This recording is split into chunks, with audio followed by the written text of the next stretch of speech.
Hi, and welcome to the X22 Report Spotlight. Today we have a returning guest, Fabian Calvo. He is back with us. He is Fabian for Liberty, and I am very happy to have him back on here. He's going to give us a rundown on the housing market. He's going to give us a rundown on the economy. Fabian, welcome back to the X22 Report Spotlight.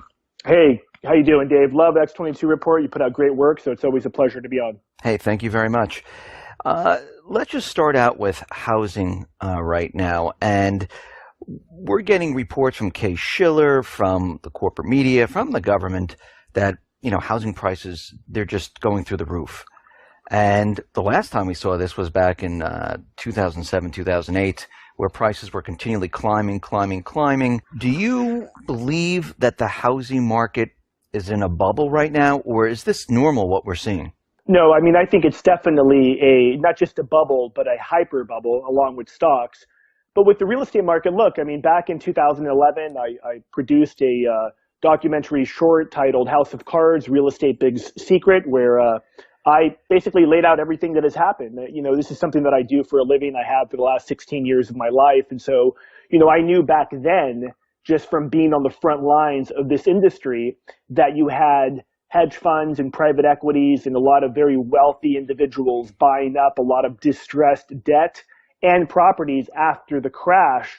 And the intention there, Dave, was to continue to hold these properties for a period of time and eventually resell them via no money down loans or easy credit subprime loans, which is exactly what's happening now. So you have a lot of different factors colluding, if you will. One of them is the big banks have suppressed inventory for prices to go up. Obviously, the Fed keeping rates at 0% for over 10 years has affected housing. And in the last 6 months, we've seen not only Bank of America, but we've seen Wells Fargo come out with 3% down loan programs, where really it's 0% down because of all these different federally funded home buyer assistance programs where you get your down payment in essence for free. So it's just another manipulated market that is going to end well. I think that crash will likely be larger than the one we saw in 2008. And the last factor affecting this is the people freaked out around the world about what's happening economically. This year alone, you're going to see Chinese investors. And when I say Chinese investors, Dave, 60% of that's really the Chinese government that is buying a quarter $2 trillion of U.S. real estate in housing, in commercial apartment buildings, all kinds of different, industry spaces as far as real estate's concerned. So that's multiple factors that are influencing the market. And yeah, I believe it's a hyper bubble. So when you say hyper bubble, just explain to the people what you mean by hyper bubble. We've heard bubbles before, but you're using the term hyper bubble. What do you mean by that? Well, look, I think a hyper bubble is what I mean by that is that right now we have the real estate market completely on fire. Now, it's not in every single market, Dave, but if you look at the big metro markets and the kind of surrounding tertiary markets, you see prices upwards of 5, 10, 15%, in some cases double digits from where they were just a few years ago. In addition to that, like states like California, some places in Florida, you've had double-digit growth for the last 3, 4, 5 years. So it's just an unsustainable track record. You mentioned Case-Shiller earlier.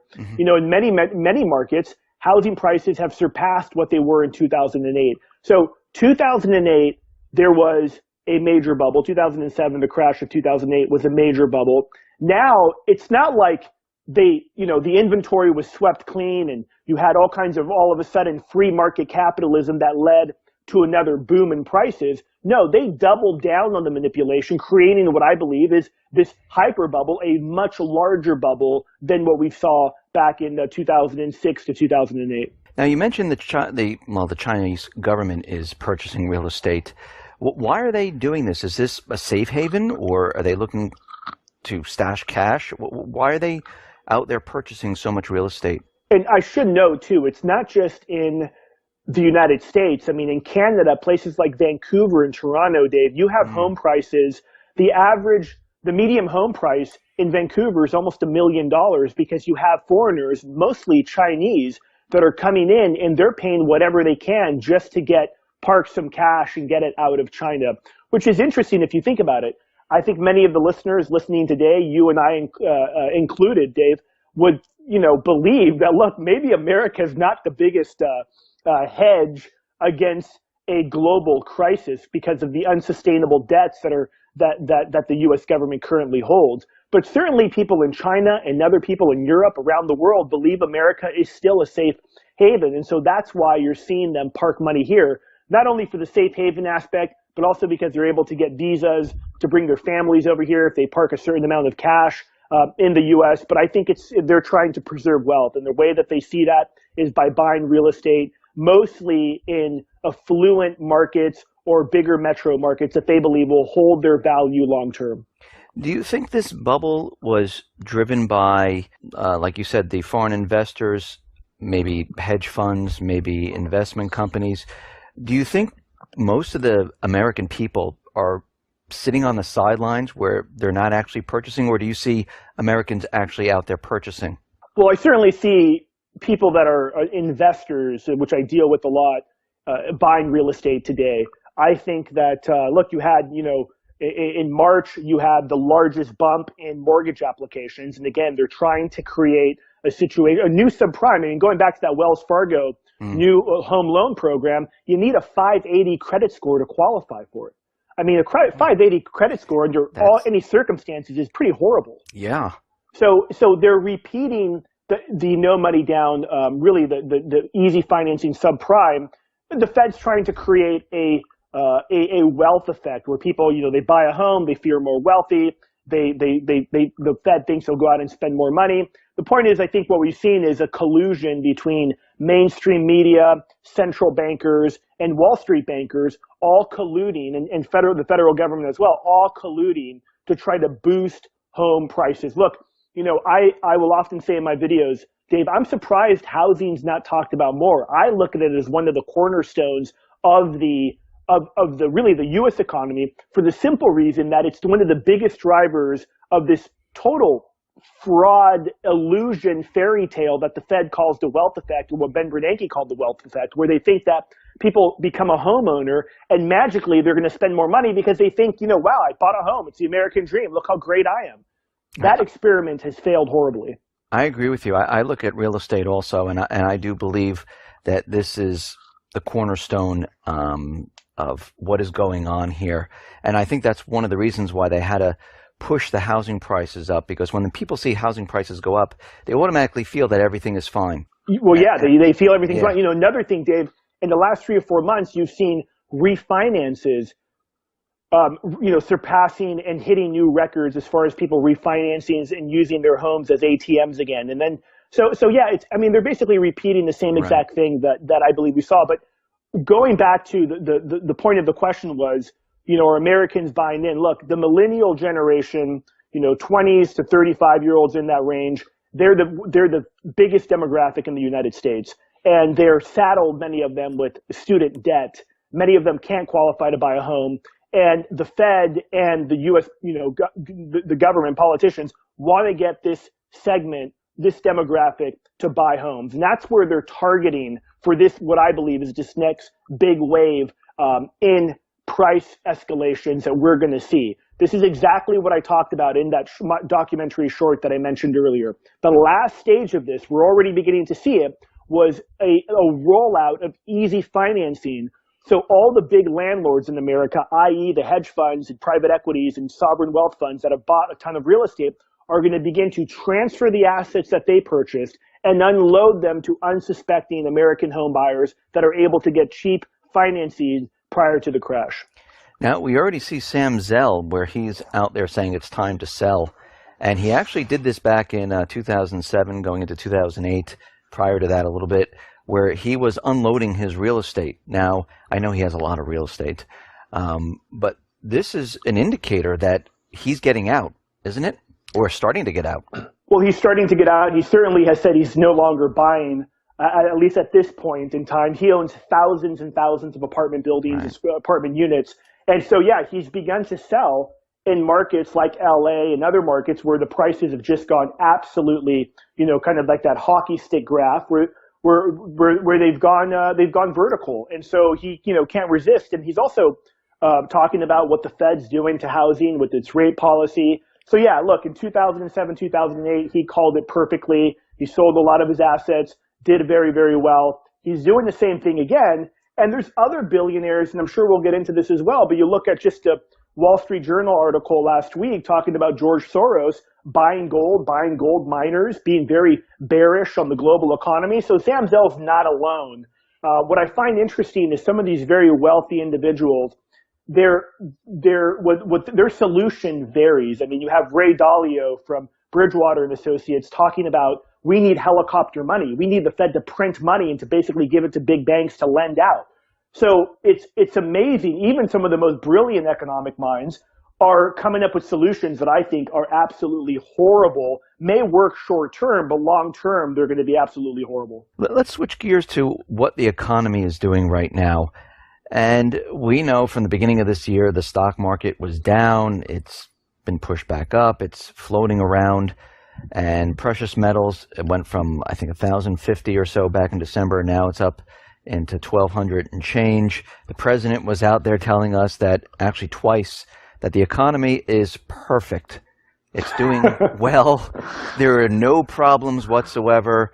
And at this point in time, what's your take on what the economy is doing? Well, the economy is contracting. I'm one of those guys that believe that we averaged out over the last 10 years, we've likely had negative growth every single quarter. The only thing that bumps it into positive growth, at least on paper, is inflation. You factor that out and it's been negative growth. I mean, and that's what the Fed continues to try to do, hit a 2% inflation target, and they've tried everything. The only thing you haven't tried is this notion of helicopter money that I mentioned earlier, that it's completely different from quantitative easing. But look at the jobs report last quarter. It was absolutely horrible. And in spite of that, you still see the stock market going up or holding its value. It's so amazing that shows you the depths of insanity, Dave, where it's the worse the economic news is, the better the stock market does, because investors are like, wow, the Feds won't raise rates. I mean, that's what it's come to. Right. It's complete insane. So look, the economy's been completely stagnant. Wages aren't raising. And the simple fact of it is that they haven't allowed a flushing down the toilet of all the malinvestments that have been created going back 10, 15 years. What they've done is there's a crash. The Fed comes in and they print money. They do all of these measures. Government spends more money to try to boost things and create almost like a zombie economy.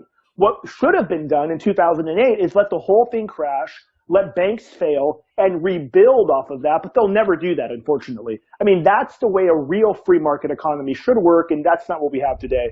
But I mean, look, the economy right now, it's not doing great, for the exception of individuals that own stocks, for the exception of individuals that are buying and selling real estate. I mean, it's not all bad everywhere. There's some markets that are doing well and some industries that are doing well. You see, the other day, LinkedIn was purchased by Microsoft for something like $32 billion. So it's not all bad. But when you add in the debt, when you add in the monetary policies of the Fed, it spells an absolute recipe for disaster. Overall, do you think that the U.S. is already in a recession or approaching a recession? Well, I would say that it's really become so industry specific, but I think overall the average American is hurting. And you can just see this in the political process. You see the tens of thousands of people that came out for Bernie Sanders, who's talking complete gibberish and, I mean, just complete delusions as far as how he feels he can fix the economy. Or you see people going out to Trump events because they recognize bad trade deals and a lot of other things government has done has screwed the middle class. So I think that's the biggest indicator for how the economy is doing, is the tens of thousands of people that are showing up for these two candidates that are pointing to systemic problems in the overall economy. So that leads us to what is happening in the UK, where we have David Cameron, we have other officials, because we know the vote is coming up very soon. And they're talking doom and gloom. If we leave the euro, we're going to have war, we're going to have a collapse, the Earth's going to implode. I mean, they're coming up with everything they can possibly think of to scare everyone. What is your take on what would happen if the UK decided to leave the Eurozone? I think if the UK does leave the EU, I think the internationalists at the IMF, the rest of the collection of the EU masters that basically are unelected bureaucrats, will try to punish the UK financially to set an example for the other copycats that may want to follow suit. But I think ultimately the UK will be much better. They have an economy that they can rebuild around oil, shipping, insurance, finances, a lot of different things. Their tourism is big. So there's a lot of ways, just like Greece. I mean, look, Greece took 3 bailouts in 5 years, and we were all told it's a disaster if they leave. Well, they could have built their economy around mining, around shipping, around tourism. They decided not to do that. I think it'd be great for the UK. Unfortunately, I'm one of those guys, Dave, that believe that the vote's going to be rigged, just like we saw the Scottish independence vote. I believe that was rigged. The polls are now swinging in favor of those that want to exit the EU, and I think it'd be great. I think that countries, personally speaking, need to go back to sovereignty, need to understand that it's great to trade with other countries, but, there's a reason why the UK is the UK, and Europe, and France is France, and Germany is Germany. And what we've seen is, again, internationalists like Hillary Clinton, like David Cameron, like the, unelected bureaucrats that run the EU, they are somewhat sold thinking that, no, if we come together, if we actually intertwine our economies even more, that somehow is going to be great. Well, look at the growth rates for the EU.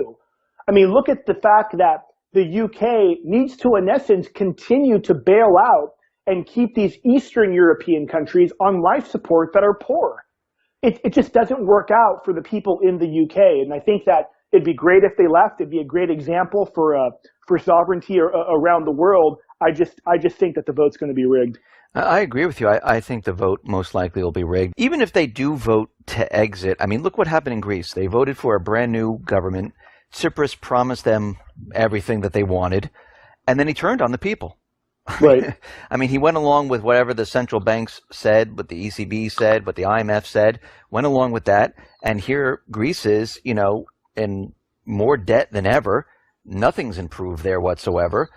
And we're looking at the UK here, and I agree with you. I don't think the government is going to say, oh, you want to leave? No problem. We're going to listen to the people, and we'll just let you leave. I don't think it's going to happen. Yeah, no, I don't think it's going to happen, too. And, even what I find interesting is that the newest, or not newest, but the conspiracy theory proven fact, which is a Bilderberg group that comes together every year. One of the topics at the conference this year was that idea of the precariat, which is in essence people that are disenfranchised, people that have been let down, people that are struggling to pay the bills, people whose wages haven't gone up.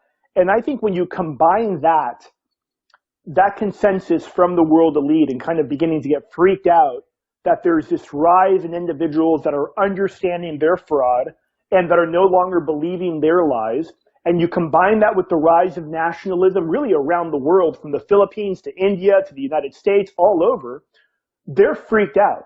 They're absolutely freaked out. And I think that the line's been drawn in the sand with this Brexit vote. I think that they will pull out all the stops to keep the UK in there. And if the UK does leave, I think they're going to do everything they can to punish them economically, to set an example. If the votes are rigged, like we're talking about, and the government, the EU, decides, we're not going to let this happen, do you think the people will just sit back and say, oh, you know what? Okay, we had the vote. We're not leaving. That's fine. Or do you think the people in the UK are going to say, hey, wait a minute. This whole thing was rigged. I'm a little angry about this. Do you think this would lead into riots?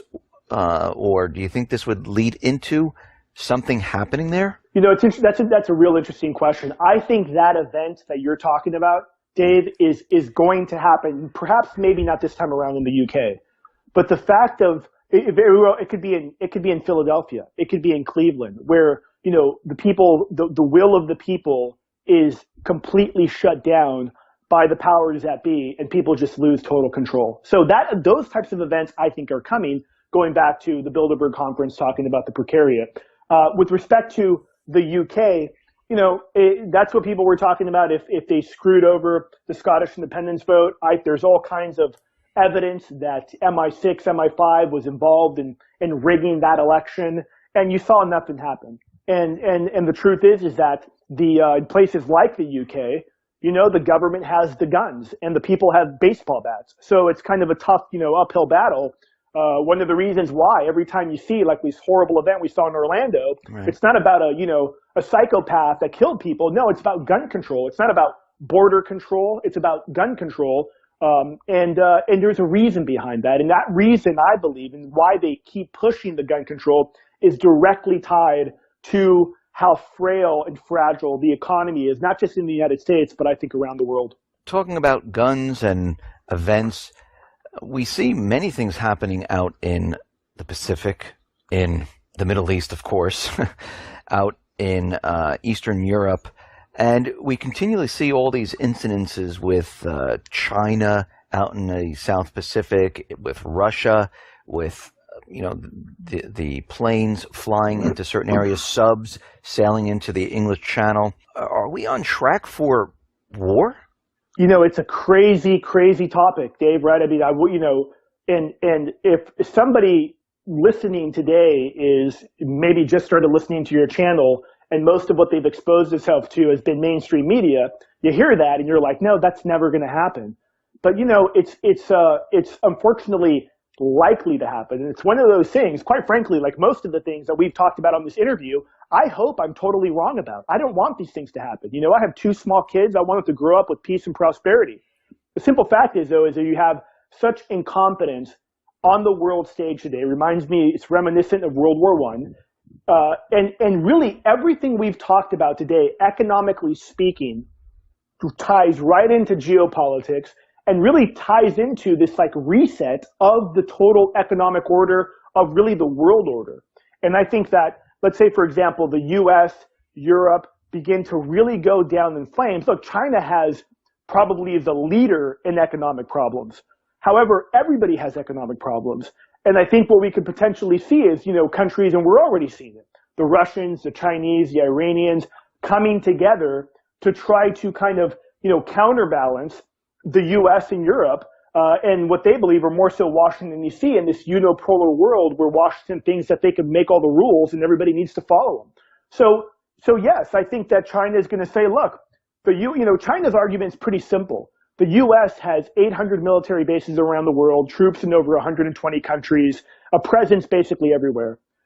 China's saying, look, we're going to expand into these islands that we're building, and we're going to set up a Navy base. How can really the U.S. be the moral high ground on that conversation? I don't think they can. And, ultimately we'll see how it plays out. But it's one of those things, Dave, where it's just one little mistake, man, whether it's jets collide, whatever it may be, that could lead to a really ugly situation really quickly.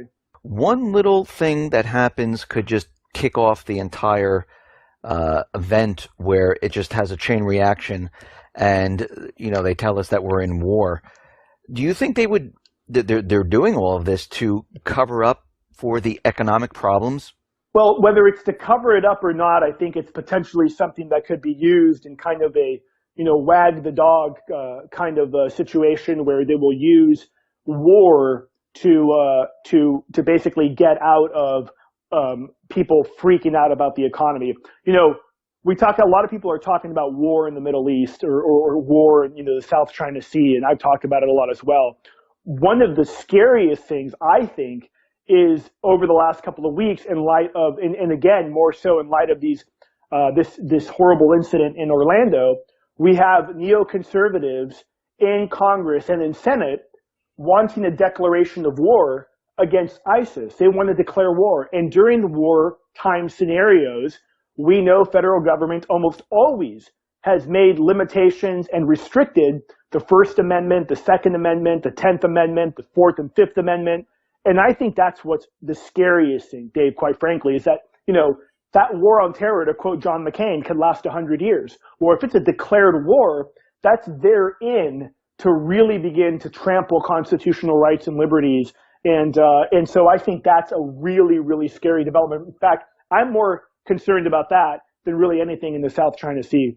I do see them continually trying to remove the rights of the people. I think this is their end goal, is actually to get rid of the Constitution. I think their end goal is to try to convince people, and we can see it with our young, with Common Core and things like that, where they're teaching them that rights are privileges. They're not, rights that you're born with, and they're actually rewriting some of the rights, like the First, the Second Amendment, the Fourth Amendment. They're continually rewriting it and rewording it and making it seem like this is what it's supposed to be. You don't have to really look at the real writing of these amendments to look at our new version of it. And that kind of scares me, because it seems like they're on this track of brainwashing our young to convince them that, the Constitution, your rights, really doesn't mean anything today. Yeah, that is extremely frightening. Whether one's an atheist or they believe in God, it really doesn't matter. Our founders were pretty clear. We have unalienable rights. They're given to us by our Creator. Among those, and then they list the different rights that we had: the right to bear arms, the freedom of speech, among those. But there was a list of a bunch of other rights as well that the founders believed in, that we were born with these rights. So government or a king or a dictator could not take the rights away because we were born with them. And one of them is, for example, the right to bear arms, the right to protect ourselves. And we see, a lot of, this is in essence refers to natural law. You walk into a bear cave and you approach a couple bear cubs, the mama grizzly bear is going to rip your head off and kill you. It's just, that's the way it works, right? You come into my house at night, try to hurt my kids, I'm going to kill you. That's the reality of the situation. And that's a right that I think every American should have. But this government is so out of their minds, they believe different. And you're absolutely right, Dave. If people begin, look, there was, a couple years back, I saw a poll where something like 26% of high school students did not know the country that the U.S. separated from in the American Revolution. So, of course, if they don't know their history, of course, they could say, the Constitution's outdated, it's old, we need a new, we need privileges, we need a new, Declaration of Independence, and people will go along with it. It's pretty scary. It is. And a lot of people have been predicting that the second half of this year we're going to see some type of economic problem. Some others are saying it's going to happen the spring of 2017. What is your take on where you things are headed? Well, I'm more of a 2017 individual, and I'm more of a 2017 individual for the simple reason that I think that the elite, the powers that be, the banksters on Wall Street, even the central bankers, are all in the bag for Hillary Clinton. If we saw economic fallout prior to that, it would hurt her chances of reelection, and it would go against the delusional comments of Barack Obama saying this is the best recovery ever and the economy is doing wonderful. So I think that they will continue to keep this going to get her elected. And then afterwards, if the economy implodes, she's the person they'll want in there because she'll, say, look, we need to spend trillions of dollars. We need to stimulate the economy, which is basically a boondoggle for the 1% of 1%. So that's what I think. I'm more of a 2017 guy. There's no telling. And I'll tell you this too, Dave. A lot of people have thought, look, the Fed's out of ammunition. The truth is they're not. They have bigger guns that they could roll out. I've mentioned helicopter money. People should look into what it is. It's not quantitative easing. Again, you have a lot of high net worth billionaires that are talking about how the government needs to do this. The central bank needs to do this. And again, it would look like the Fed printing literally trillions of dollars and either injecting that into the economy via tax cuts for some, which they may do, but also giving the money to the bank, knowing that the bank's going to turn around and inject it right into the economy through easy credit, through loans and what have you, hopes that that will boost the economy and get things going. It's an absolute nightmare situation. So I think there's more things that they have in their toolkit outside of black swan events that could just destroy everything that will keep this Ponzi scheme and this zombie economy rolling. Fabian, thank you very much for being on the X22 Report Spotlight. Once again, how can people see your work? Yeah, they can just go to fabianforliberty.com. My YouTube videos are on there. I got a couple of different real estate webinars that I do, and they can check all that out at fabian4liberty.com. Fabian, once again, thank you for being on. You bet. Thanks so much.